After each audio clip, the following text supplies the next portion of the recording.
meeting. I wanted to mention that the board met in executive session for a personnel contractual matter before this meeting. We do not have any public comment, so we will proceed. It's a pledge. With, oh, it looks like we're doing finance first. My apologies. Let's do the pledge first. Oh, sorry, but forgot the pledge. I pledge allegiance to the flag of the United States of America and to the republic for which it stands, one nation, under God, indivisible, with liberty and justice for all.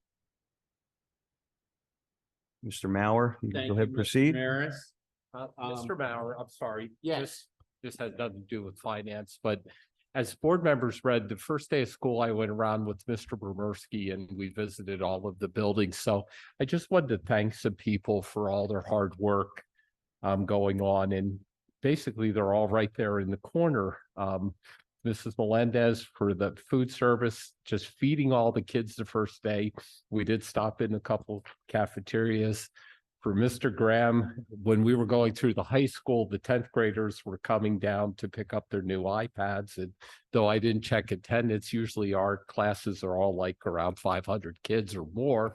So they were giving out 500 iPads plus all the new iPads that went to whatever other grades, plus all the work that they do all summer long for technology and things. And also for Mrs. James, the buildings really were in fantastic shape. So I just want to express my thank you for me, and I think for the board, for all the work you do all the time, but particularly to get everything ready for the first day of school. And also for Mrs. Hall for hiring all the people, getting all the people hired and employed in there, which is a monumental task in itself, because there were a lot of new teachers that we ran into during this trip. So again, thank you. And now we'll turn it back over. Thank you, Mr. Donato. We appreciate it. I'm sorry, and I have a point of order. Who is the recording secretary? I don't see anyone taking minutes. I'm taking. Okay, thank you, Mr. Hall. So thank you for those comments, Mr. Donato. And in speaking to all of our senior administrators, I've heard nothing but good reports that we're off to a smooth start so far.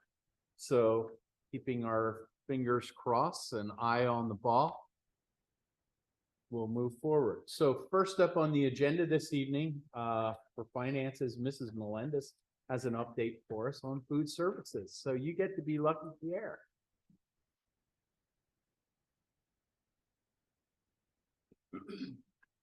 Hello, can everybody hear me? Okay.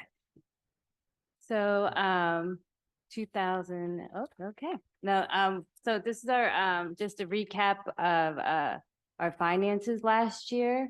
I did a comparison between the 21-22 school year and the 22-23 school year.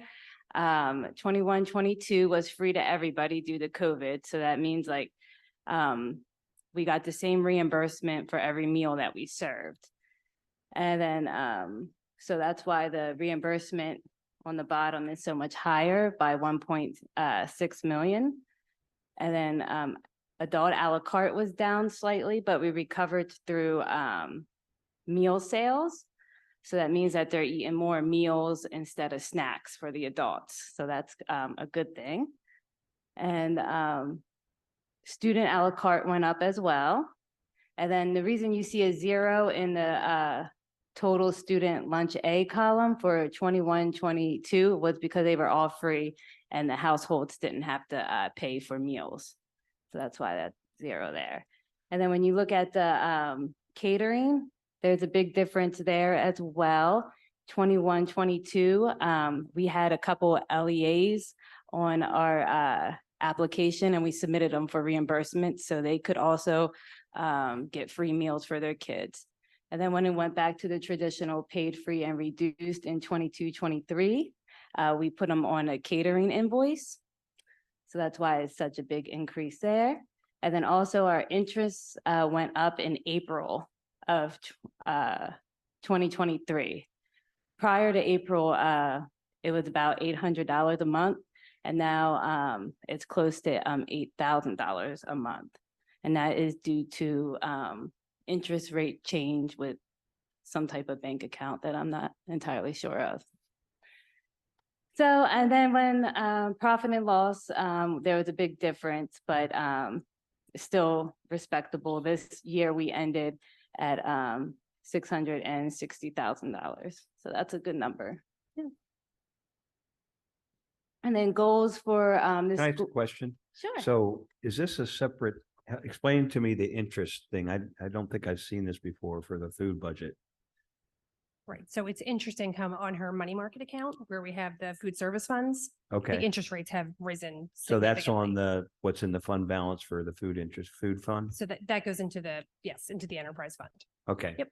Thank you. Yeah, and we're doing a much more thorough job of keeping those funds transparent Yep. in our reporting now than previously. So what you're saying is the last, we came out $662,000 ahead. Yes, Okay. last year. Yep. And the year before, the reason more is because we got all the free lunches. Yeah, the reimbursements. And then Okay. with the free meals, the community participates more. So our participation rate is up. So just in general, just more government reimbursements. This looks really good because normally in the past, it was always a loss. So Yeah. I like seeing it positive. Thank you. And then one thing I do want to point out is our negative balance for last school year was at 16,000. However, when you divide it out by our total meal sales, it's only 1.8%, which is a really low number. And we were able to clear all the negative balances for the next school year with our donation account. And that's like our giant, and then sometimes parents like to donate as well. So I just like to point that out. What does that run in the past? I'm not entirely sure. I can get you, I mean, 21, 22 was all free, so we didn't have that. Okay. But the prior years, I can certainly take a look at and get you a number. Yeah, it's not critical. It's just curious. Yeah, no, it's a good question. Yep. And Mrs. Melendez, I don't see food and labor cost on here. Or I'm looking in the wrong place. I didn't necessarily do expenses. I just did the revenue and then the participation. But I can certainly give you some labor costs. Okay, but they're in there as part of the profit and loss. Yes. Bill- Oh, yes, yes, yes. Yep. All the expenses are out of the It would be profit and interesting to loss. See a year-over-year comparison of food and labor costs as well. Okay, Yeah. I can get you I that. mean, too. not. Yeah, I hear you. urgent. Now, we will be higher in labor because we have more staff and we have better retention, so the staff is getting their raises. So, But sales are up too, so that should be Yeah. partially absorbed there. yep. So some goals So for, I have a question. Yeah. Are you fully staffed starting the year? not quite, but we're out like smaller positions, not quite like the manager or full-time positions. So as far as like, we don't have any full-time positions open, but we do have about 10 to 12 part-time positions open, and that's throughout the 10 buildings. And the retention rate is better because of the raises that they've gotten, or is it because of the bonus structure? I'm not sure. It's probably a little bit of both and just overall job satisfaction. Good for you. Thanks. Well, thank you. And then some goals for the next school year is we want to get like a district-wide wellness committee started back up. I know the individual buildings have theirs and they can continue with that, but we kind of want to bring it all together. And then we want to increase our produce and herb usage for all grades. And we, while we're getting our staff back up, we want to concentrate on less styrofoam. And for that to happen, we have to have our dishwashers, which we're working on. And then we want to implement CEP for qualifying buildings. And then concentrate on area enhancements with the kitchens. And that's like general signs, you know, decorations when the kids come in to make them feel more at home. So the styrofoam is simply to reduce costs. That and for the environment. Okay. And the herbs usage, just curious. Like parsley, rosemary, basil, that type of stuff. Okay. Yeah. Interesting. Can you Just, tell us I'll just be very quick. CEP is capital equipment purchases. That is a community eligibility provision, How about that? All right. Community eligibility provision. and I got like 5 slides on it coming Oh, up. Okay, so we're gonna learn what that acronym means. Okay. Can you share what the initiative that you have with the herbs? Well, right now we have some in the district office, and I've been taking care of them, and then I harvest them and I send them to the schools. Then in the beginning of the school year, I asked what kitchens would be interested in having little window boxes. And then we had a couple volunteers. So we have about 2 or 3 buildings that will get herbs that they can use in their kitchens. If not anything else, it's a conversation starter with like kids and teachers, like, hey, this is, parsley. It has a lot of vitamin K in it, which is good for your immune system, stuff like that. So, Looking ahead to the goals, I don't see any sort of revenue-based goals on here. And I'm wondering if maybe there's an opportunity to beef up the catering side of things. I was very excited when I saw the significant increase in catering. mhm. But I guess, is that, you said we're just providing lunches to other schools? Correct. Okay. Yeah. How about other types of catering? I mean, because that's the charge full price and offset labor and things like that. Yes, I don't know about the other caterings, like an exact figure. I know we did gain a couple more throughout the 2 years I've been here, and we will continue to do so, but I also price things a little different than the prior food service director. So we're more profitable, but in the catering part, but I don't know if the revenue would be like a lot more type of thing. Cause I do kind of make it more affordable than before. And I'm just suggesting that maybe there's a marketing opportunity there to promote the availability of our catering services.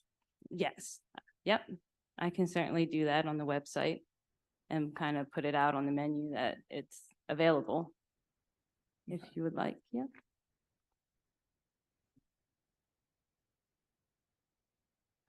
So for the current school year, PA put some meal initiatives. One of them is free breakfast to all students. Now, we had that in the past 3 years, so we did have it last year as well, but it started in October. They were late.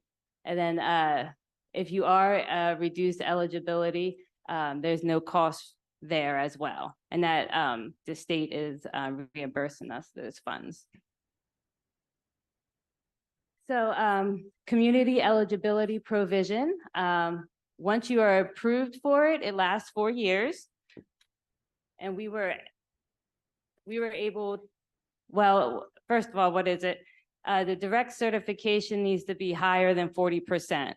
So that would be anybody that is on any type of government assistance, or if they are homeless, runaway, migrant, or foster. So if those category of students are 40% or higher, then you qualify for the federal program, and it's free breakfast and lunch to all students, and it's without collecting household applications. And it's more about the area eligibility and less about individual household eligibility. Is this, we always talked in the past about, there's a certain percentage of free lunch. Is this something different, or help me understand it? We were like in 35% or something. Yes, those are the same numbers that we're speaking of. Okay. But the only difference is the numbers you might see might have the income-based paper applications. And it's a very small percent. It's like only 3% of our free and reduced students get. Yeah, that's what we call it, free and reduced. Yeah. Free lunch. But yeah, they're about the same numbers. And district-wide, we are about 35%. But we were able to, what slide are we on? That's If like we the get, next if we get slide. certified as CEP, that's something in addition to this free lunch thing. That means everybody. Reduce- Right, you want to go 2 slides? Gets free lunch, Okay. whether individual qualify or not. So this is kind of how Hempfield worked out. Farmdale was 44%, East Pete 45, MES 43, RES 40, and then CMS was at 35.5. But when we put them in a group and we average them, and then it's 42%. And then when we do that 42% times the USDA factor, which is 1.6. So basically all those buildings, 67% will get claimed for free and 33 will get the paid claim rate for the reimbursements. So it's more of an average of that building or that group and no reduced column. And so this is where, as Mrs. Melendez was working, every student, regardless of income level in those 5 buildings, get free breakfast, just like everyone in the state, but they also get free lunch. Every student. Because then- we meet this Correct. category of CEP. Correct. And Okay, it's a federal program. So okay. it's not state funded, it's federal funded. Yep. It's not us making the decision. It is federal, Yeah. as Ms. Melendez said. And that's good for, you said 4 years, I think? Yes, but we can also add. So if like percentages would increase in the other 5 buildings, we can add to that. Okay. As numbers change. So. Excellent.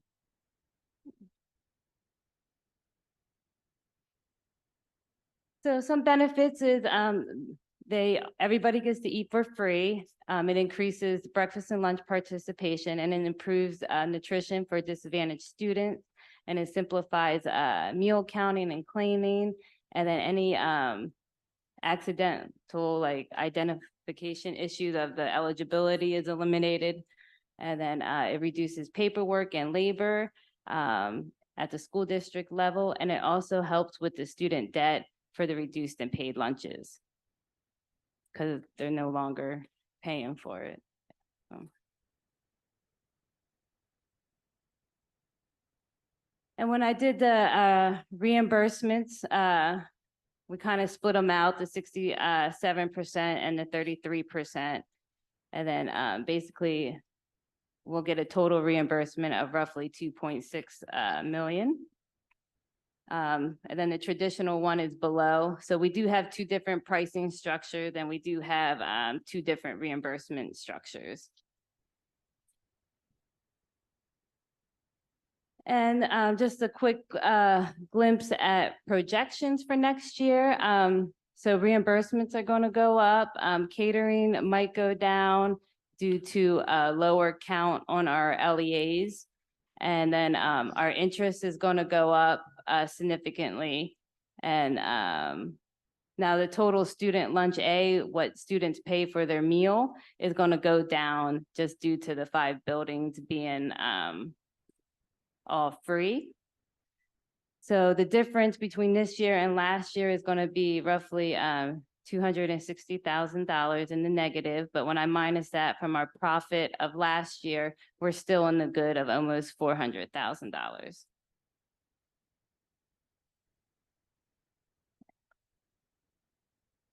I think that's about it. And then some fun ideas are the window or boxes for the kitchens. And we already got 3 kitchens that say they want them. And in September is National Potato Month. October is Apple Month. Farmer Day is October 15th. And then PA Harvest is the state RAM program that just highlights produce. August is tomato and September is peppers. And we advertise this on our menus and we just do recipes, different recipes with potatoes and apples. And then on the Farmer Day, we'll have a menu of nothing but local farms and produce and stuff. And then we put it on our website, the newsletter for PA Harvest. And I always like to highlight that we do a lot of local shopping with our vendors and our products. Here are just a few. We offer hummus, and that is a Lancaster Hummus Company. And then Cedar Meadow Meats and Happy Valley, we get our beef from them. And Hershey's ice cream, we get ice cream. Morabito's is our bakery, we get our bread items. Swiss is our milk. And then Temp Check is where we go to get our equipment fixed when we can't do it in-house. So these are really big vendors that we get a lot of reimbursement, government reimbursement, but we put it back into the local economy, whether it's through our vendors, feeding our kids, or paying our employees.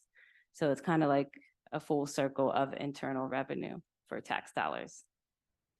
So, thank you. Are there any questions? I have one. In the past, we've heard about a dishwasher being broken or an oven not working. Everything's in good working order now? Yeah, for the most part, yeah. I'm working with the architects to do like a wish list and the high school, but all of our equipment is pretty, yeah, working. It's in good shape Mm-hmm. now. For now, yeah. Well, I mean, you always have to Yeah, we always do have, maintenance and upgrades. yeah, it's like a car. You always got to put new brakes on, so, yeah. Great, thanks. Thank you, Mrs. Melendez. I appreciate the thoroughness of your review and the fact that you integrated how much of an economic impact this has having, and the fact that you're introducing fresh vegetables and herbs into our kids' diets, and they're getting to see that as well. I think that's a great thing. Thank you very much. Thank you. Mr. Keener. Yeah, so I have a question about the projections for next year. For I'm this- gonna make sure this past year, lunch was free for everyone. Right? Last, 2 years ago. 2 years ago. 2 years ago. this year, lunch is not free. Lunch is, Not free. so there's, I talked about 3 different school years. So the 21-22, we were all free due to the Right. COVID.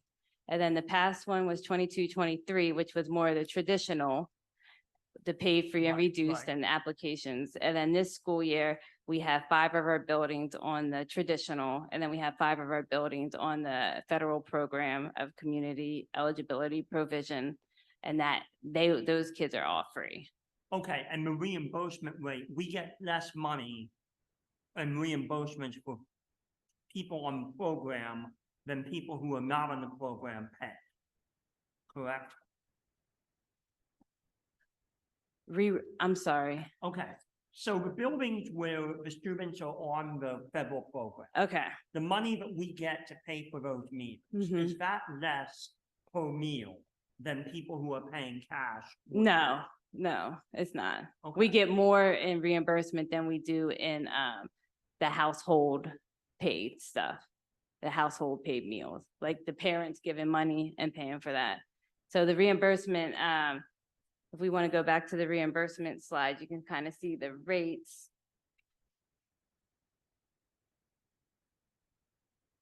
What slide is that? I guess what I'm trying to understand is why are we projecting a revenue loss if we have buildings Well, it's not where a, everyone is now being paid, and especially if the reimbursement rate is higher? well, it's not a loss. We're at $400,000 profit for next school year. It's less than It's the less than past the year is what's prior being year. projected. Yeah. Like last year, we did 600, almost 700,000. And this school year, I'm projecting 400,000. Now, that's not to say that we won't go more than that or less than that, depending on what happens, but But you're projecting a revenue decline.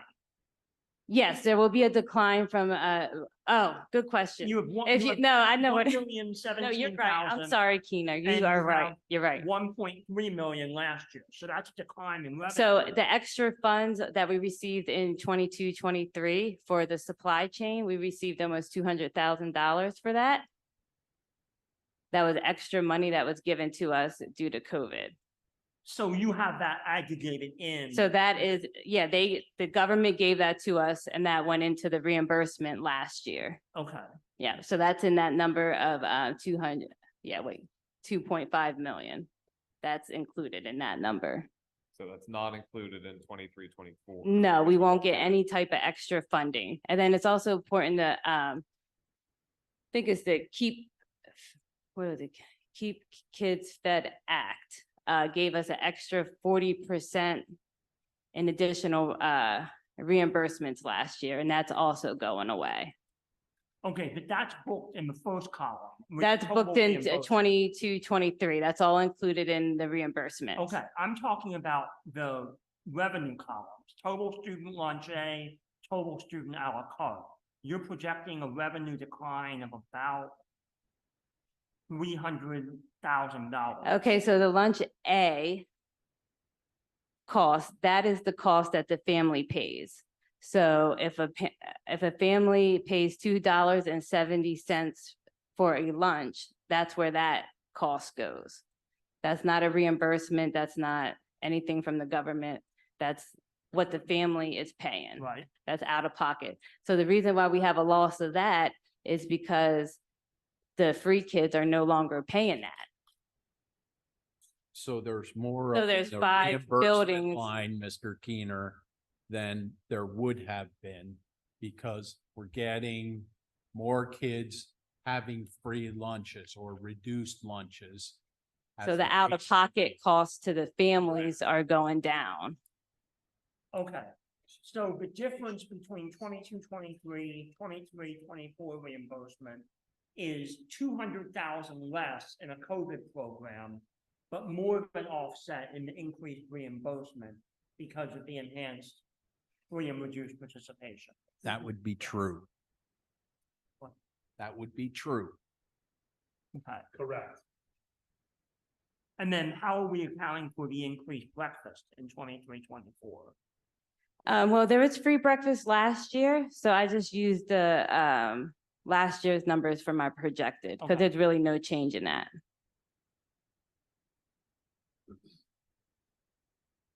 Thank you. No, thank you. Simple question. And I should know this, having kids in the district, and I've never noticed it. How do we advertise this to the families that breakfast is available? Because I think a lot of people might not take advantage of that. It's all over the website. We send information home with the families in the beginning of the school year. And then we send the notifications through email and text. And the schools, the principals, teachers, everybody is on the same page with it. And there's really no change. It's been like that for 3 or 4 years now, ever since COVID happened. Breakfast has always been free. It's just who's paying for it, the federal government or the state government. Well, I was just looking at the fact that for 5 schools, everyone gets it for free, no matter who you are. And I didn't know if everyone knows that. I know a lot of. Yeah, we parents- send the Okay. letters out. Yep. Yeah, we notified them. I think it's a Everybody good should have point, got a though. letter. Yeah. Probably some still don't know. My other question is related to that. Do the kids coming via bus get here early enough to have breakfast? That's definitely a challenge. So the buildings work with the food services teams to work out, timing, alternative arrangements, making sure kids can, whether, take it and go back to the classroom, breakfast in the classroom. If there's enough time to do it in the cafeteria. I was just having a conversation today with Mr. Snitzer at the high school. They're seeing kind of a nice volume of students for breakfast. So they're trying to make sure that as kids are coming in, there is that sufficient time to be able to get it, eat it, and or get it to their first period class. Making sure we're not turning kids away for breakfast. Should they, if they come in, that it's available for them. And the teams have been working really hard to make sure whether it's grab and go bags, some of the buildings, the kids do sit in the cafeteria because there's enough time for them to eat it. So every building's just slightly different, just based on bus timing. So I don't even remember. So do kids go to a homeroom first or they go directly to their first period class? Both.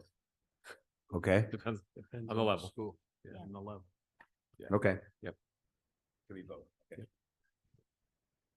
I have one quick one. If you have multiple kids in the school, in the district, and they go to different schools, is there a way that we could ever take the money that's in the account for one child and shift it to the other child? So if I have one child that's going to be getting a free lunch and my second child doesn't? it's Yeah, just we can money do sitting in account an tra- account that we'll never use, Yeah, right? no, all you have to do is send an email or call us Yeah. and we can transfer funds between siblings. Terrific. Yep. You're welcome, Marty. All right. Does that conclude our questions and or remarks? Thank you, Thank Mrs. you. Melendez. Thank you very much. Nice job. Thank you. All right, our next agenda item is to welcome our bond advisors from Raymond James. Mr. Verdelli and his team, and Lauren and Olivia are with us this evening. Yes, good evening and congratulations on a smooth start to a new school year. I think I can say that That's the first time a food service report ever spoiled my interest rate market update. So that was interesting. So now you know that part of the presentation is there's an opportunity to take advantage of interest rates. And typically when we're here, it's usually because there is an opportunity for the school board. And so while the last time we were here a few months ago, it was really designed, I think, to be a financial planning session to talk about how you plan for a large capital project in the Act One era. And we talked about thinking about those projects well in advance and financing and budget impact. As we've continued to keep Mrs. Hall updated on what's happening with interest rates, and of course, all of you hear about what the Fed's next move might be coming here in September, she reached out to us and said, we should probably give the board an update to try and take advantage of what's going on with interest rates, specifically the borrowing option that we talked about last time. We kind of just previewed it a little bit. That's for school districts specifically when you issue no more than $15 million in a calendar year. So that's really what we wanted to focus on, is this one opportunity. You have various capital projects that you're looking at. You haven't borrowed new money for projects in several years. So given where we are here almost in September, and some of these tax rules go by calendar year, not by your fiscal year, the administration thought it would be prudent for us to come talk to the finance committee about this opportunity and potentially moving that to for the board's consideration to move forward with here before year end. So we have a presentation that we're going to give you an update on interest rates, talk a little bit about some financial strategies as you think about these capital projects. And then Lauren's going to review some updated projections that we did, really just to show you a range of financing plans, depending as you start to look at some feasibility studies and get some cost estimates back. We just wanted to give you a range of what those impacts look like. That's kind of a continuation of what we showed you a few months ago in terms of how that impacts future budgets and how you need to be thinking about planning to implement that when you think about your taxes. So we will start with the handout that we passed along with a quick review on page 2. Current situation, the district has a great credit rating, Moody's AA2. We've talked about that's critical because that when you go to borrow money, direct correlation between the credit rating and the interest rate that you can obtain when you go to market. Existing debt, right now there's about $65 million of borrowing outstanding from previous financings for other projects and refinancings.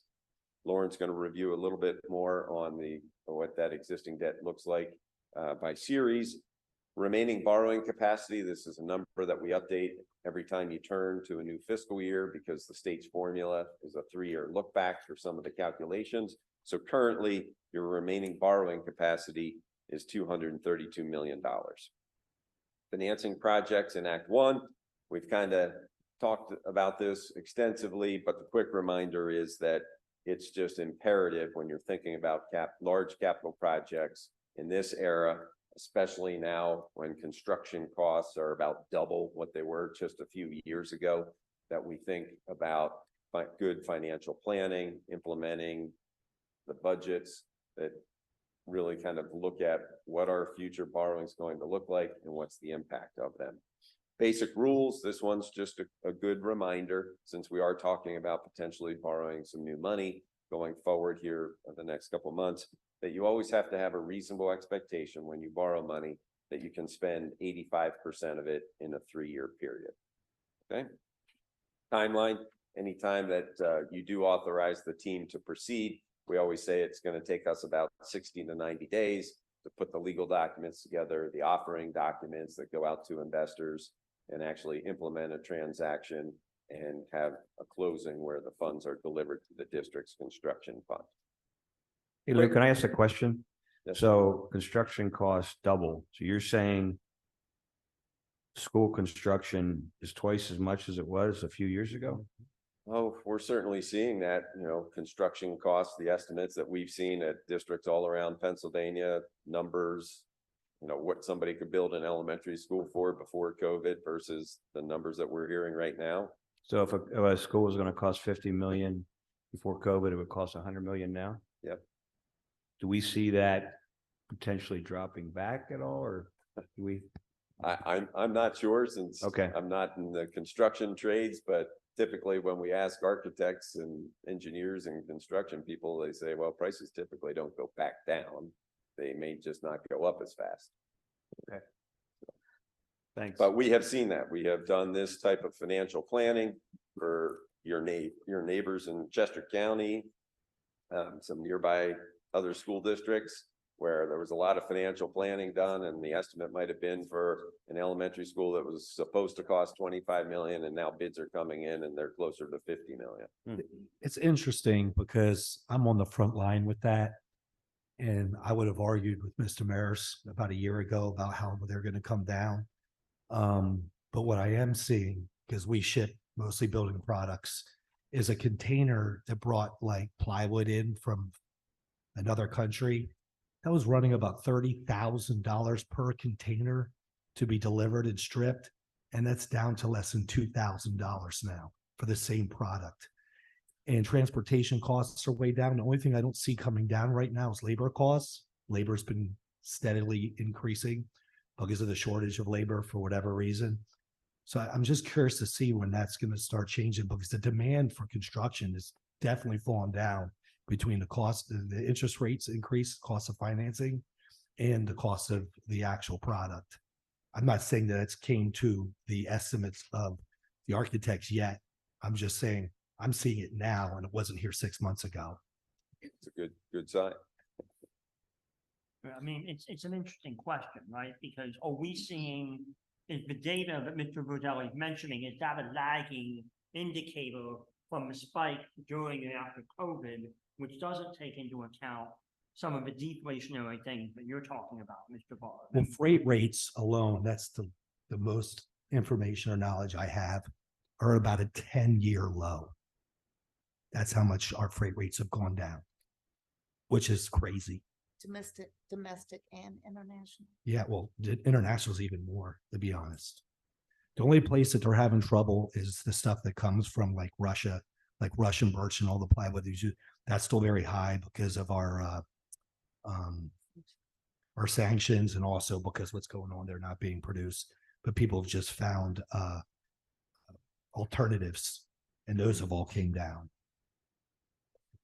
I think from our standpoint, it would be beneficial. I'm not sure it's you guys, but Karen and Mike, maybe our architect, as we're looking at new construction, to get a little bit more data about this whole construction issue.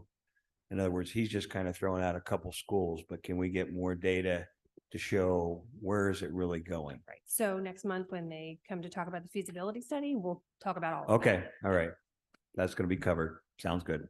Already thought of. It's just going to be interesting to me is when they're basing those numbers, where are they basing those numbers from the current market? Yeah. You know, I don't know. And I'm not challenging you, Lou, but I'm guessing if you did more thorough, you might not find out it's quite double. You're throwing up a couple examples, but it doesn't sound like you have a large amount of data that you're basing that on. Yeah, that's just some recent projects that we've been working on the last few years, and from the early stage when it was just an idea and what those numbers were till, you know, what the bids are, and they're calling and saying, we need to borrow more money because we don't have enough. So. Gotcha. Thank you. On, just staying on the interest rates, page 3 is the chart of what's happening in the municipal bond market. This is a look the last 23 years. We're on the right side right now. So while we're above those all-time lows that we saw a couple years ago, when we look over a long-term perspective, rates are still pretty attractive. In the box at the bottom, we're about 57 basis points lower than the recent high that we hit last fall. So we have seen rates come down from there. And if you flip to the next page 4, this is a longer term look going back to 1993, just that same average. Where have rates been in the municipal bond market? That blue line is the average. The red line is where we are now. So you can see we're actually below long-term averages in terms of where long-term borrowing rates are. We priced an issue today for a school district in Montgomery County that borrowed $15 million, kind of just this exact recommendation that they were following. And it was a borrowing that went out about 22 years, and they locked in an interest rate just over 4%. So, you know, while you hear about 7% mortgages, that any of us, if we were to go out and get a 30-year mortgage right now, it would probably have a 7 handle. You know, school districts in Pennsylvania can still borrow money around 4%. This next page, and this was one that we worked with the administration on, kind of really just to get to the point of what we think the opportunity is for the district to take advantage of what's going on with interest rates, as well as the opportunity that the IRS gives you to borrow $15 million and really be able to keep all of the interest earnings that you can generate on it over the next couple of years. So page 5, recommendation is to borrow $15 million in calendar year 2023, use those funds for various capital projects. We always write that borrowing resolution pretty broadly so that you, as all the different infrastructure that you have across the district, you would be able to use it for any of those projects. And by keeping the issue at 15 million or less, you qualify for something called the small issuer exemption, something the IRS carved out just for school districts. So a township or a borough doesn't have this opportunity, which is you can issue up to $15 million in a calendar year. Any interest earnings that you generate during that 3-year period, you can keep all of them. And we have a projection on that for you in just a minute, but the goal obviously is to maximize interest earnings, because that means that's less money that you actually have to borrow for your projects. If we can generate interest, just like you heard it's happening in your food service fund, that's additional revenue that can be used towards more projects, and it requires less borrowing. So therefore it's a good financial decision for you to make. The financial impact that we're projecting out, if you borrowed 15 million in this current budget, the new debt service payment would be about $255,000 hitting this spring. And then because your existing debt actually drops off next year, there would be no additional payment in next year's budget because your other debt is dropping off. So it has a pretty minimal impact on your budgets. And these last 2 bullets are really important. It's what we tried to instill in the previous discussions that Lauren and Ken and I had with you a couple months ago, which is by phasing in borrowings, doing them over time, doing them in smaller amounts, we have more modest impact of budgets, rather than if we said, well, let's just wait until we have one big project identified and borrow all the money at once, then those large payments on a large borrowing all have to impact a budget. And in the Act 1 world that we live in, it's really hard to come up with the money to pay. So this really would be part of that strategy of phasing in multiple borrowings for your future projects. And most importantly, the last bullet, any future financings, while Lauren's going to show you some projections of just what if we projected out a borrowing next year and the year after, what they look like, any future financings, of course, would be dependent on your identification of your projects, having cost estimates, having timelines to pursue those. And of course, we would change all of these projections. So this recommendation isn't tied to any other future projects or any future borrowings. It's just there's an opportunity to borrow 15 million, generate interest earnings, and the school district can keep all of those earnings. Couple questions. So you're saying we would borrow this money and not use it right away so we can earn interest. So the 255,000, that doesn't include the interest we gain. That's the straight debt that we have to pay. That would correct? be the first payment that Okay. the budget would be picking up. But the reality is we'd be paying less because we've been earning interest on the money. Right, and we have a projection we're going to show Okay. you in terms of at today's interest rate of roughly 5%, how much interest you can earn on a monthly basis. So you'll be able to tell us the net cost for Yep. us until we start using the money. Correct. Yep. So the other question is, there's no impact on this 10 million that we still haven't spent yet. We don't have any requirements for that before we borrow another 15. That's almost completely spent. That's almost We've had a lot of completed? projects. Okay, we're almost have that Yeah. spent? Yeah, Okay, that's almost done. all right. Go ahead. Okay.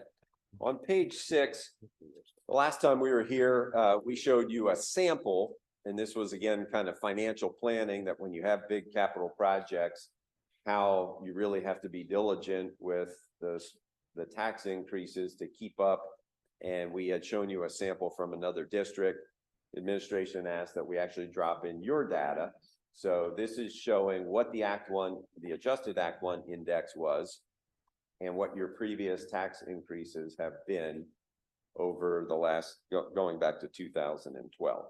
So we just wanted to take a look at this in terms of focusing on that if there are larger borrowings, bigger projects, that you really would need to continue on with this chart continuing to look like it has looked in the past 10 or 12 years. Okay. Page 7, I'll skip. It was just the update of the borrowing capacity calculation. And since Mr. Maris just asked the question, we'll get right to page 8, which is this projected draw schedule. And again, this is just a sample to show that if you, in column 5, if you had $15 million come into the construction fund in December, and we got that money invested in column 3 at a rate of 5%, and certainly that's very doable. I'm sure the business office is investing many of your tax revenues that have just come in at rates well above 5% on some of that money. But this is one projection using 5, and as you go down column 3, you can see what those interest earnings are, generating about $60,000 per month on that investment. And we just dropped in column 4 that if you started to spend the money at some point in 2025, and we just took level draws. Of course, as you're spending it, you have less to invest. So that amount gets a little bit smaller. But the point is, even over a 2-year period, and if you started to spend it a year from now, you would generate $1.2 million of interest earnings. That is all additional money for projects that if we were having this discussion 2 years ago, the answer would be almost zero because interest rates were at 0 and you wouldn't be able to generate any amount like this. And so, well, a couple of years ago, we would tell people to wait to borrow for their project right up until we had the bids in, because there wasn't any benefit to have the money sitting around at 0. Now the script is flipped and we say, if there are legitimate projects, really the sooner you borrow, we can have that money working for you and it generates more interest earnings so that you have to borrow less in the future. Okay. Quick question, 15 million makes sense to me. You've obviously outlined it very nicely here. Why is that the magic number? What if you chose a different number? What does that look like? What if you chose 22? Because the IRS limit is 15 million to be considered a small issuer. If you go So over 15 million and one in one calendar year. Okay. Anything over that, you would blow the exemption and you'd have to rebate any interest So that the you. max. And how does the exemption help us? What does that give us? All the money. So you're able to keep this, all of this interest earnings, you're able to keep all of that. The IRS basically has some rules that say we borrowed 20 million in that example, and we borrowed this money at 4%. We invested it at 5. That 1% of what we would call positive arbitrage, because you borrowed at 4, you invested 5, that extra 1%, you would have to pay back to the IRS. It's called arbitrage rebate. You Okay, would gotcha. not be able to keep it. So anytime we can have clients meet the test and keep all of the interest that you generate, it's a no-brainer.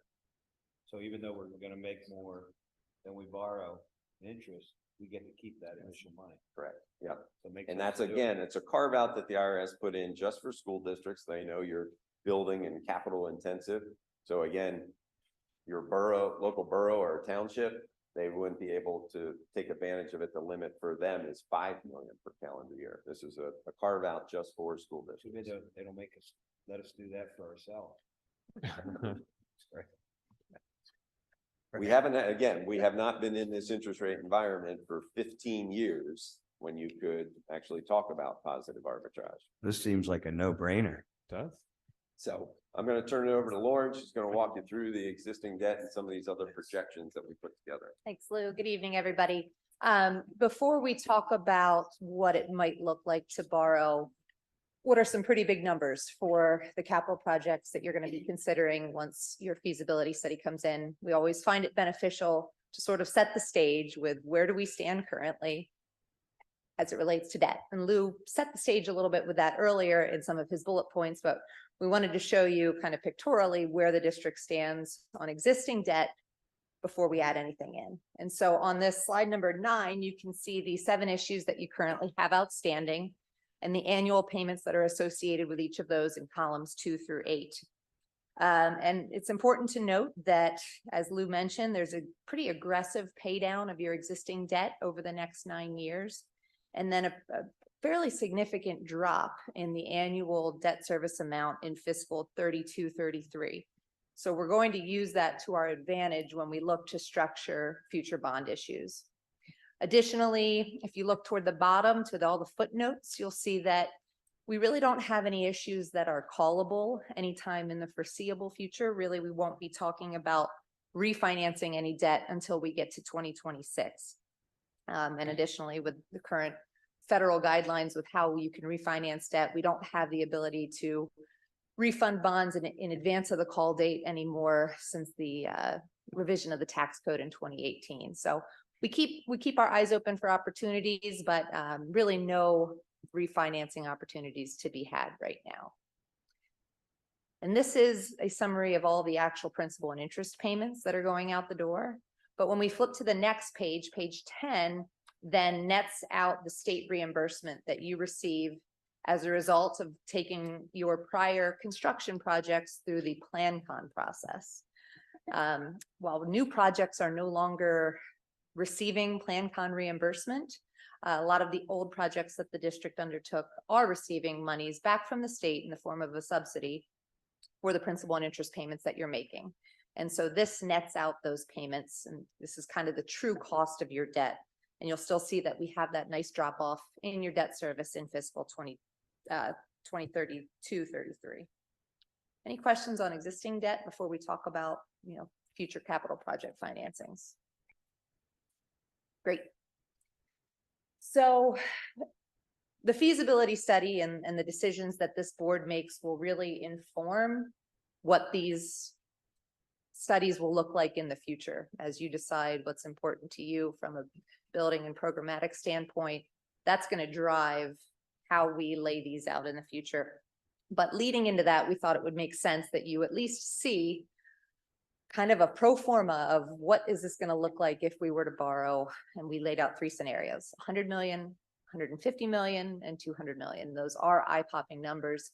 And we certainly hope that we see some of that deflation in construction and that you have a pleasant surprise. But we wanted to at least set the table for you to know, kind of in the back of your mind, what you might need to get to from a budgetary standpoint if you borrow these kind of dollars. And so what you'll see in the next 3 pages is column number 3 is the same in all of them, because column number 3 is, should the board decide to move forward with the $15 million financing in calendar year 2023, that would remain the same for all future studies. So what we look at here is column number 2 is the existing debt that I reviewed on the last page. Column number 3 is then the proposed 2023 $15 million bond issue for various capital projects of the district. And as Lou said, bond council will be able to write that resolution in such a way that you can use those monies for just about any major or minor capital expenditure of the district. That if you decided not to move forward with anything on the feasibility study, I'm confident you could find a home for that $15 million over the next 3 years. And as I mentioned before, we're utilizing the fact that you have a drop off in your existing debt there in column number 2 in fiscal 2033. And you can see then that the majority of the payments are occurring on the new bond issues in columns 3, 4, and 5 after that drop off occurs. And you've probably heard us use the term wraparound structure before, and that's exactly what that is. And in the Act 1 era, that is the way that the majority, probably 90% of school construction projects are financed, because it minimizes the impact to your budget for debt service. And so all of this to be said, if we go through and issue $15 million in 2023, we've laid out 2 future hypothetical financings in 2024 and 2025 to net you at the end of the day about $100 million for projects. In order to do that, your existing budget for debt service needs to get to, if you look in column number 6 there, just shy of $12 million. Your new debt service run rate would be $12 million. How you get there will be a major question that the board needs to wrap their heads around. We laid out a scenario for that in the yellow highlighted boxes, but I encourage you not to focus on those necessarily that, okay, for the next 4 years, we're going to need a 1% millage increase for debt. Yes, Mr. Keenan. And that's, I want to drill down on that, because if at first glance, these projections are helpful, but they're incredibly sobering. I mean, the most aggressive one that you have here talks about $200 million in borrowing. Now, the last time we did a feasibility study, which was pre-COVID and before the inflationary pressures that Mr. Verdelli just spoke of, we were looking at $250 million in capital needs over the next couple of decades. Now we're looking at $500 million, right? 500 million, assuming that 250 has now turned into 500 million. If we look at the 200, which is the most conservative one you have here, or the most aggressive one you have, slide 13, we're looking at a 2.3 to 2.25% tax increase every year for 4 years just to service the increased debt. That's before we get into paying increased salaries. It's before we spend 1 penny more on anything else. So I'm looking at this wondering how the heck we're going to afford it, because we're in the midst of collective bargaining negotiations. We don't know how that's going to go.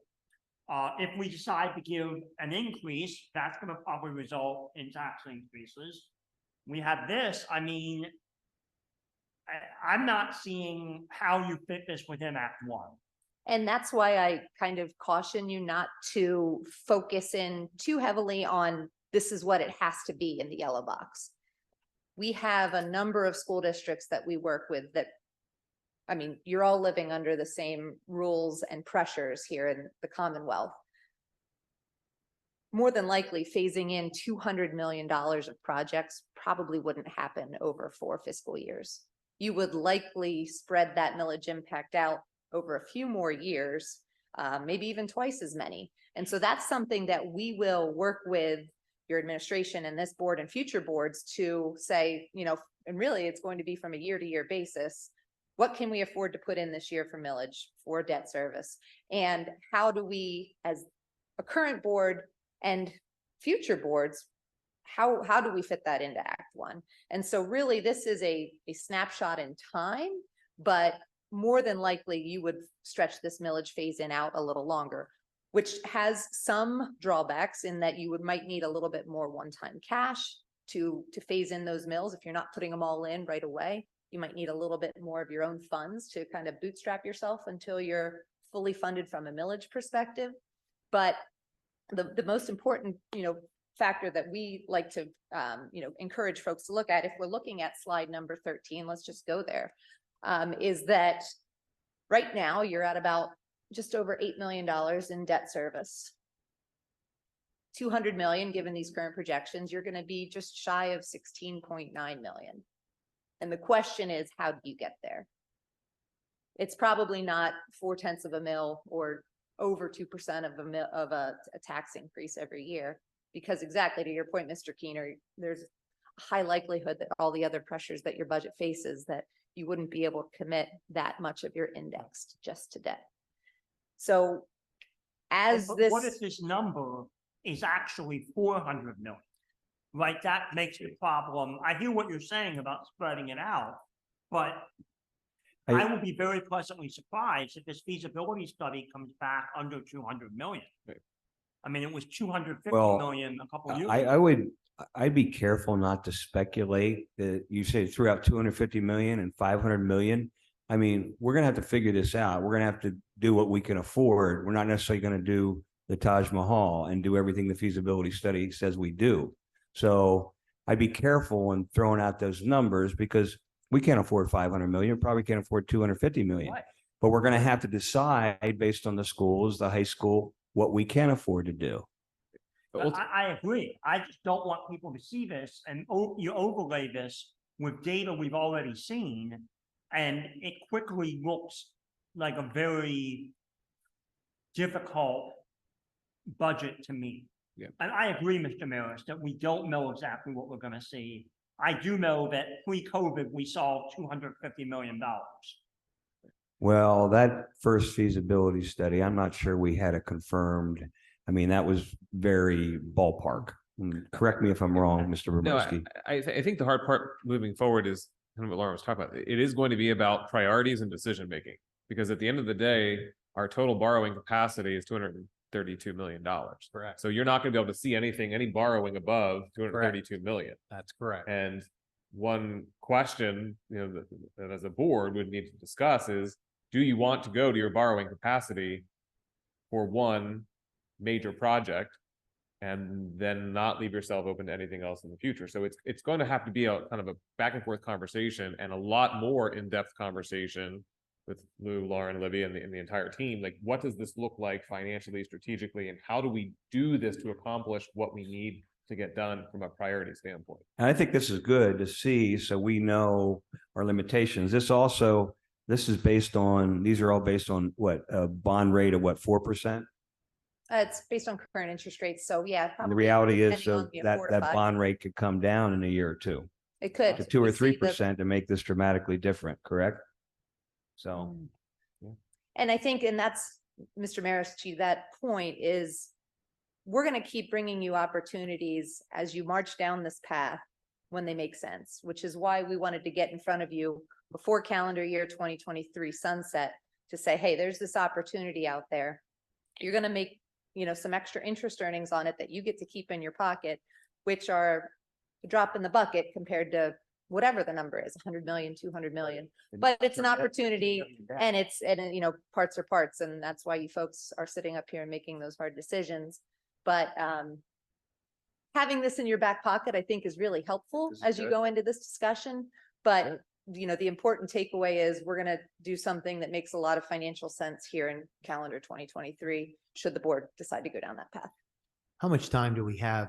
My understanding is the feds may raise rates again in September. Does that affect the gap between the 15 million that we borrow and what we would receive in interest? Yeah, to the extent that they do go up again, which I think is the general consensus, that's going to drive up your investment earnings even higher.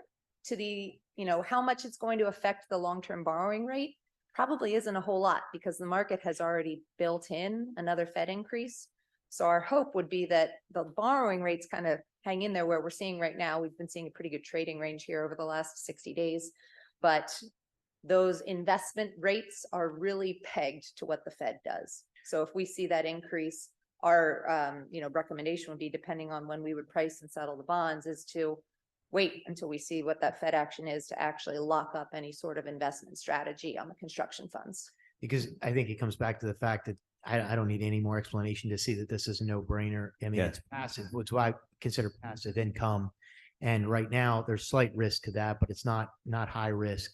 That if we can borrow at a lower rate and that rate doesn't change in September, our cost to borrow, and yet our interest rate potentially even goes up in September, that gap gets bigger for us, and the revenue from that's passive income could become more. So that's contingent on the fact that I'm assuming our borrowing rate would remain somewhat stable, even if the Fed's increase rates in September. Is that accurate? So we don't have to move on this overnight, but we need to move on it before the end of the year. No, and in fact, that's a good segue to our last slide. Is our suggested timeline for this would be that if we were to come back to a full board meeting in September with an authorization for the financing team to proceed, and then at a board meeting in October, we would actually have the parameters resolution in front of the board for adoption. And at that point in time, during October, we'd be preparing all the legal documents and the offering document, working on the credit rating process, so that we, no later than November, are locking in interest rates and settling the transaction in December, which is, we need to get these funds settled and into a construction account before December 31st or before January 1st. is any Makes sense. board member not in favor of this $15 million bond? Does everybody understand and feel good about it? I mean, I think it's a no-brainer. Jim? The other opportunity we have here is that we could theoretically accelerate the adoption of the parameters resolution. And that gives Raymond James here the opportunity to act quicker if the market changes one direction or the other for us. And so I would be of the opinion that we should move to have the parameters resolution also done by September. Does I agree. Yeah, I'm in favor of that. that make sense to Yes. everybody? Yeah. Yeah, we can meet that timeline, no problem. We need to make sure we get the resolution information to your council, so that they can get it duly, put in the newspaper, advertised. But, that shouldn't be a problem. So I think we're looking at the September 12th meeting then, is that correct? Okay. And Well, I this believe one- we have new bond counsel now, just so that. Right? We're not using the same bond counsel that we were the last time. I don't know if that changed anything. We have our new solicitor, but we also have a previous bond counsel for anything that was outstanding, so we could use either one. Right, okay, Yeah, we're flexible in that respect. right, okay. Any other questions? When is the next Fed announcement you were talking about? September 26th? There you go. What's that? September 26th. Okay,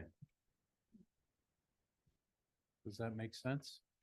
makes sense to me. All right. Thank you so very much. Thank you for all. your We'll see you on the guys. 12th. thorough presentation.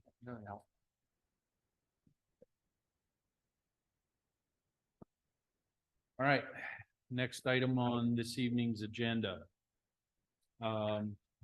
is to look at the intermediate Lancaster Lebanon Intermediate Union IU 13 Safety and Security Cohort Membership, Market Street Sports contribution and naming rights. And also for, that would be for Lancaster Toyota, and then Market Street Sports again for Orthopedic Associates as part of their naming and rights and signage. Any comments or questions about those items? I just have a quick formality question. It's not a lot of dollars, but the Safety Security Consortium, is that a requirement? Is that just something that we do? Is that new? Or has that We been have been enforced? doing that for the last several years. Mr. Gleason actually is kind of spearheading some of those components, but it allows us to get wider access to resources. It's already budgeted as well. No other concerns. Yep. Thanks. All right.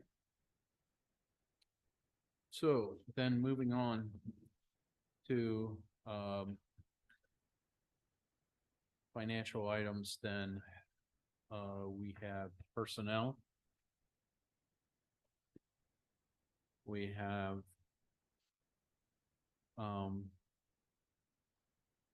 the approval to employ Mrs. Burkholder as the Director of Communications.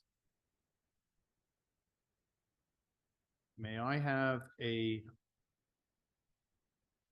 we need a motion on We, that then? the way it's set, we would do all of the items We're gonna do them all in one. at the bottom. Yep, B through F. All right. I'll make a motion that we approve financial action items B through F as presented. Second,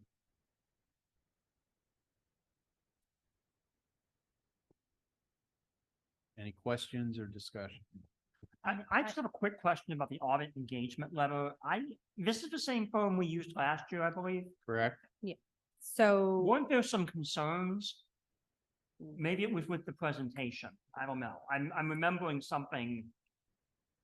I have no recollection of any concerns There was. that they were behind because of a reporting issue that needed to be resolved. But there were absolutely no concerns that I'm aware of. Oh, okay. If maybe that's what I'm thinking. If I It's only the remember fact that we were a the a month presentation behind did not go schedule, well. but that was a recording and I think Mr. evaluation. Mr. Keener's referring to is there was one presentation at one meeting. It was similar presentation the second meeting. And the board had already heard that. That's That's I think correct. that's what it was. So trying That's to make correct. sure as we're working through presentations at the finance meeting, what was shared is not necessarily duplicated Redundant. exactly then coming Okay. at the following meeting. I have a question about the hiring of this school psychologist to support the caseload during recruitment. Could you just explain that a little bit more? Dr. Messer? Yes, so we've actually had a recent resignation and we were unable to fill another school psych position. We've been pretty active in the employment hunting for those positions, but been unable to successfully fill those positions. So we need to contract with those positions to make sure that we're continuing to follow all the things required under IDA, make sure we're completing evaluations on time. Some of our sites also provide social skills depending. So they manage caseloads and testing, and we need to contract in the meantime until we're able to fill those positions. So we're contracted with her, not with an organization, Correct. correct? And does she, well, this position, well, actually her, will she just do more data and helping with the administration, or will she also be meeting? She'll with probably end students up as doing needed? mostly evaluations, but there will be times where we might ask her to do other tasks as needed, depending on our staffing at that point. But largely, she'll be completing evaluations to stay compliant. After, as we discussed, if you remember, for context, remember our policy, we talked about once a request for an evaluation was made, the number of days that we have to complete that. Right, So okay, having a site there Mhm. will help us make sure we're staying within that timeline. okay, thank you. You're welcome. Mr. Wilbur. I have one quick question. The Owl Hill Learning Academy agreement? Yep. Is that something new to the district? And I noticed it is a 5-year agreement, I believe. So we've in the past had a contract for one classroom and we worked with them and put in a request with the state for a second, and it was granted. So we're actually expanding the program and doubling it, which is great. It's great for our kids. There are students within our community, 3 and 4-year-olds, as long as they meet the income eligibility, it's free schooling for them in our schools. And I see that the classrooms don't exceed 20. Correct. Okay. Yep, they staff it, they run it. Then we get reimbursements for portions of rent, portions of custodial services. They pay for the meals. All 9 yards. It's a great program. Makes sense. Thanks. Yep. Any other questions or comments about financial items? So I just have one about the Owl Hill. Has that already been in? Do they already have the 2 classes? Or They just the have one? They have one. We have the second classroom ready for them, but we need to go through this Waiting authorization. for the And approval. then we'll submit everything to the state. They have to outfit the second classroom. It'll be inspected and then they'll get their occupancy for that and we'll be good to go. And what's the projected? We're hoping Um, by the end of September that we'll be able to get going, Excellent. if not sooner. Okay. Thanks. All right. Anything else? Then may I have a vote? All in favor? Any opposed? Here or online? No one's online, correct? So unanimously approved. That concludes the items for finance for this evening. Well, no, wait, let me back up a moment. I know there's been some discussion happening quietly in regard to interest and interest rates and our interest yields. It's kind of a segue into the financing. And Mrs. Hall has been doing some work with our financial services. And Mrs. Myers has been her right hand in doing all that. So the most recent data that I believe the board has seen in the financial results are June that were disclosed in detail. And we remember we were talking about the interest yields. As Mr. Verdelli indicated, interest yields are in fact up. The most recent ones we were looking at were at about 4.41 on our depository accounts. Our CD rates were in the range of 4.81. Those rates have risen naturally over that period of time. And now here in August, current rates are at 5% or above. So with that, I'll be quiet and I'll let the two of you move forward.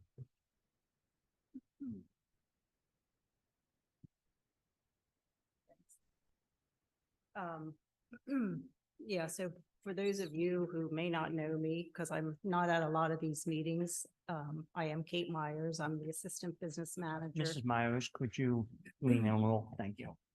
Sorry. I am Kate Myers. I'm the Assistant Business Manager here, and I've been so since July of last year, so a little over a year.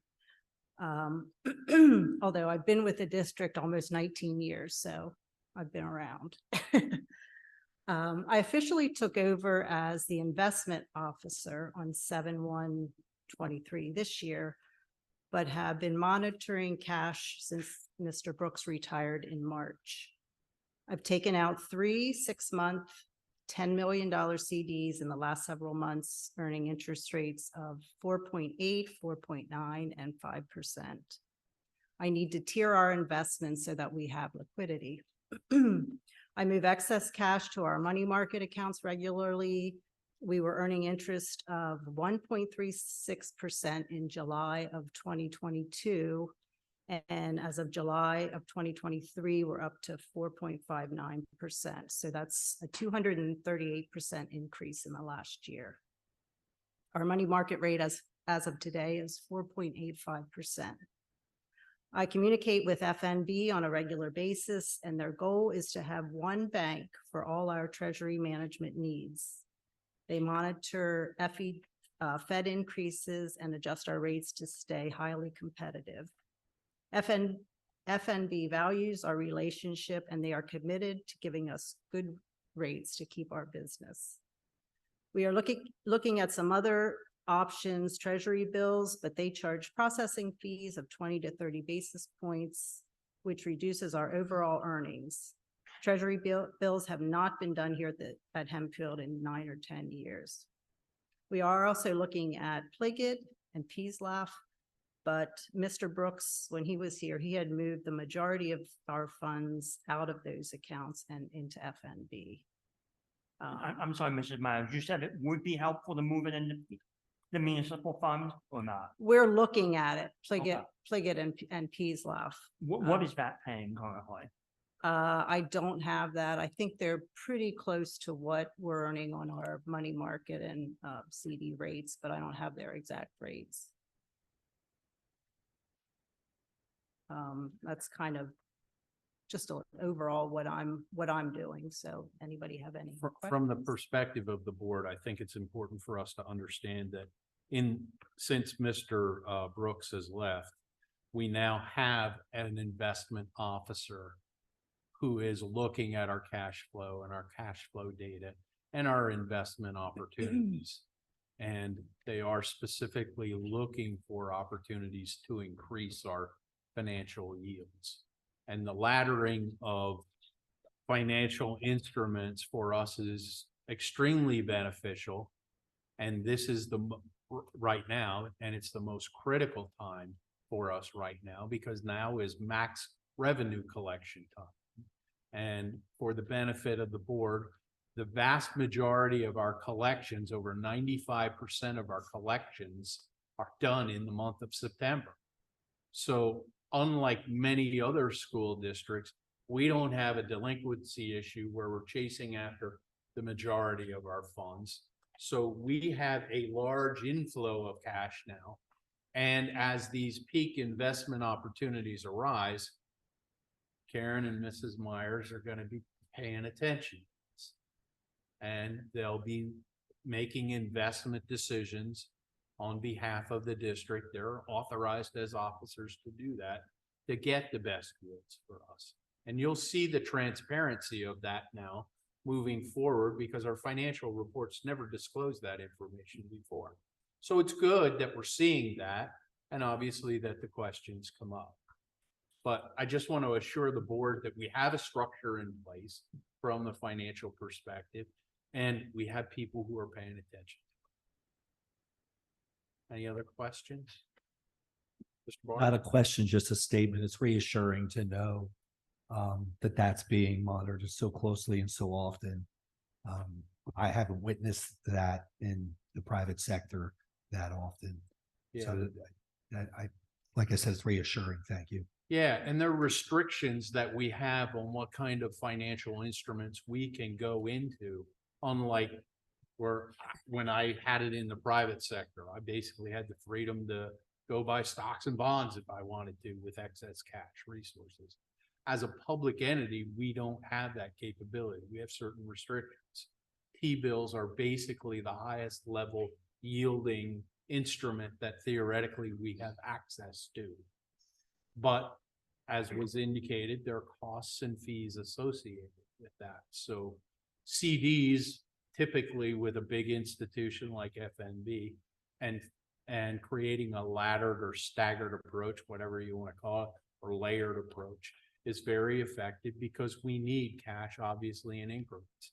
So we're going to have a big ton of cash sitting here, maybe $100 million that Kate can invest for, I don't know, 3 months, theoretically, but it's not going to be all in a 3-month CD. You're going to have some CDs that are 3 months, some maybe 4, some maybe 5. So it'll start peeling off in layers. Does that make sense? Yeah, did I hear the money market's almost as much as the CD? Yes. Which Yes. is, the money market's liquid. Yes. Yep. Yes.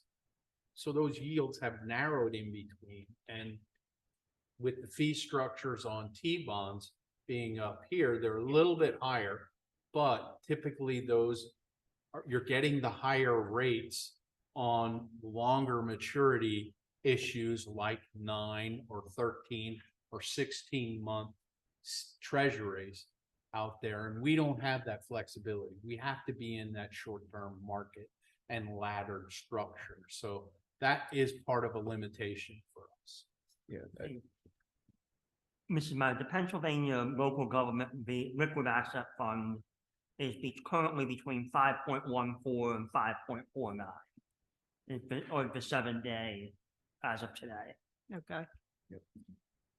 And that's one of the pieces that they have already shared with me, that they're exploring, looking at going potentially back and what is possible with Pease Law there. So part of the challenge is making sure, and Kate's done a great job with this, is the cash flow analysis, because Mr. Mauer, to your point exactly, we can't invest everything that we're getting because we have to still make payroll and Right. paying the bills. You're trying to make those strategic decisions. I would say though, as you individually may be looking at things or seeing or questioning, I would encourage you to reach out to either Kate or Karen. Agreed.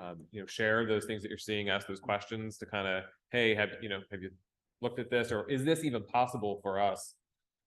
Because, to Karen's other point, or Kate, one of you said this around the fees, we want to make sure we're not expending money on the fees, and that's not going to help us in the long run. So. Right. What specifically prompted my inquiry was the fact that while shopping for me and my business, I was informed that many of the large banks are seeking new deposit customers, and they're all fighting to get those people, which is give them, their offering rates. Right. And Ms. Hall, I want to be clear. I was not insinuating that we should be making a change, but sometimes it's okay to let the bank know you're shopping, to encourage them to give you the very best that they can. Sure. So we always look around and we meet with them regularly. So we let them know what we're seeing in the market. that tonight. Yeah. Appreciate that. Yeah. Yeah, and we have other relationships, not only with FMB, but there are other relationships that are in the district's back pocket as well, that we can go to as other alternatives. So, Kate specifically mentioned, Pliget and, what is it, Peasoff? Peaslaw. Peaslaw. Those are markets that typically aren't available, to the average investor. Yeah. So, but it's important for us to understand that we have a financial officer and somebody that's actually assigned to that responsibility and working on helping to maximize our yields. Well, Are we going to get every single dollar? The answer is no, but there's a continuous effort going on there. Well, I think that if anything, me questioning those things prompted us to be able to share that with each other, so we're all comfortable with it. Which is why I thought I should bring it up, particularly in light of the other yield questions and financing rates. because we're in a unique situation right now in the marketplace where, you know, borrowing rates are way up compared to what they have been in recent years, in the past 7 to 10 years. Historically, yield rates are finally on the rise. They've been historically depressed for the last 5 years. Now they're making some ground, and we're in this unique middle ground where, as Mr. Verdelli said, you can play an arbitrage game with the differentials in interest rates and the like. And for a finance guy like me, that's fun stuff. But we don't get haven't gotten the opportunity to do that for several years. So, but Kate and Karen have their eye on the ball here, and they're gonna get us some good yields, and we're gonna be very pleased that we have hopefully a couple $1 million more than we did last year as a result of the market and good planning, and the fact that we have a financial officer. Okay. Awesome. That concludes my remarks. Sorry. Thank you. Thank you, Mr. Mauer. We will now proceed to our buildings and ground portion of the meeting, and I believe we only have one item to discuss. Summer projects update, which I believe Mrs. James is going to give us some updates. Thank you. Good evening. I wanted to come to you tonight to give you some updates on the summer projects that we were doing. So this is above and beyond the cleaning and the maintenance, regular general maintenance, and all the inspections that we are working on every summer. So the first one I have here is the steam leak. If you recall, this is a project that was left over from last summer. We got to a point last summer where we were able to get so far with replacing pipe for the steam leak, and we had to stop because of school beginning. So once school ended this past year, we got right back into trying to fix this problem. So we got to the steps, which you see here, and we found that the existing pipe that was there ran right underneath the steps. So without, we weren't able to take the steps apart, obviously, it wasn't an option. So what we decided to do was we would go around the steps. The next slide. So here's what you're looking at here. This was the, they jogged around the steps. You can see that the existing pipe is kind of sticking out from underneath the bottom of the steps there, but they jogged around that, and they used, if you recall, we had opted to not use the perma pipe for this last portion of the job. So they went around the steps, used the regular piping, and we were able to tie in. Everything looked good. Everything was completed. They filled everything back in, and that's what you see here. You see the stone in, and the concrete is done. So this project, which has been very lengthy, is finally now completed. Yes, thank you. It's been a headache. So that is completed, and that section is open now for the public to use and so forth. The next project that we worked on this summer was the resurfacing of the track. That would include the jump area and so forth. This went pretty smoothly. It was the resurfacing itself was done within a week. And then the only issue that we ran into was Mother Nature and storms and things like that. We couldn't get the track painted, but we eventually got that painted. And so this is just some snapshots of what that area looks like now. And I was very pleased with the results. I've already talked to the track coach, Mr. Rogers, and he was very excited and very pleased with the results as well. We did some paving and concrete this summer. We focused most of that at Landisville Primary Center, and you'll see here on the far left picture two far left pictures, you'll see some concrete work that had to be done. We updated and all of the ADA ramps, so now everything is current, everything is ADA compliant. We added to the ramps, we've added the necessary grids to so that anyone in with in a wheelchair, would be able to recognize those ramps. So that's all been updated. We also did all of the drives and the playground. We did from an entire repaving where we took everything out down to stone, to some places just needed an overlay and other places just needed a seal coat, but we've completed all of that. This next picture just gives you another view of that. We also replaced the concrete in the area where in front of the dock. That was all broken up and very difficult for dock deliveries and things like that. So that's all been replaced now. This project is completed with the exception of there was a delay with the playground equipment arriving. The projected date for that playground equipment arriving is now September 12th. And so tentatively, I have it scheduled for the playground equipment to be installed on the 22nd, which is in service day. And then they're working to get the board in place, the surface done actually the day after that. So that's the tentative plan at this point. East Petersburg Elementary was the other school that we did some paving work at. Most of the paving work that was done here was strictly seal coating and so forth. There was an area in the front bus loop that had, for lack of a better description, it looked like the paving was running. There was a big kind of lump and it was being pushed by the buses, the constant traffic of the buses coming in and making a very sharp turn, so to speak, in front of the school. So all of that was torn up and that was all replaced, all smooth. They did find some, what they considered, they figured out what caused that to be happening. So hopefully that issue will not occur again. What you're looking at here is the back playground and just some of the repainting after it was seal coated, the repainting that was done on that playground. They did add around the entire exterior of the playground, they added a sort of a path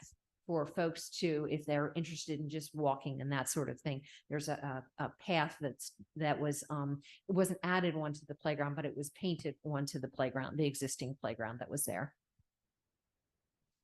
And the last thing that we worked on this summer is the HVAC, replacing all of the heat pumps and so forth in Mountville and Morristown Elementary. What you're looking at here is in the closets, the heat pumps that were replaced. Bottom two pictures are of the cranes that we had to bring in to remove the old units off of the roof and replace with the new units. So it was quite large. You could actually see the cranes all the way from Lowe's parking lot. And so it was a big ordeal. And when I tried to get close to it, they wouldn't let me in the parking lot. So I had to take these from the outside of the parking lot, but it was a very large process. And it was just a safety thing that I couldn't get into the parking lot. So with this project, there were 6 large units that were received. They were not correct when they were received. They needed to be returned and we needed to reorder. That was discovered in the beginning of June and they were reordered. However, the new ones did not come in until the week before. One school got theirs the week before school started and the other school got theirs the week school started. So I said, well, that's not going to work. We're going to need to, what we did was we continued to use the existing units that were there. They were still functioning. So we're continued to use those until we can have a slice of time in order to replace them and put the new units in. So we're working on a schedule to make that happen. So the giant cranes weren't actually used? Yeah, no, they were. They were, okay. Yes, those were used. Yes. Okay. Yeah. Yeah. Question, did all of these projects come in within the projected cost? Since this one's projected to come in right on budget. Didn't have to approve any change orders. Those units that came in that were not correct, that was at to no expense of the school district. That's not any expense. The paving projects that we did this summer, I'm expecting, we had a few allowances in there in case we ran into something that was unexpected. We did have to use some of the allowance money, but the majority of it we did not have to use. And so I'm expecting it to come in under budget. And the track also? It came in on budget. Okay, very good. Nothing unexpected came up, so it was on budget. Excellent. Any other questions for Mrs. James? Okay, we do not have any buildings and ground action items. Any other discussion before we adjourn? So I'll ask for a motion to adjourn. So moved. Second?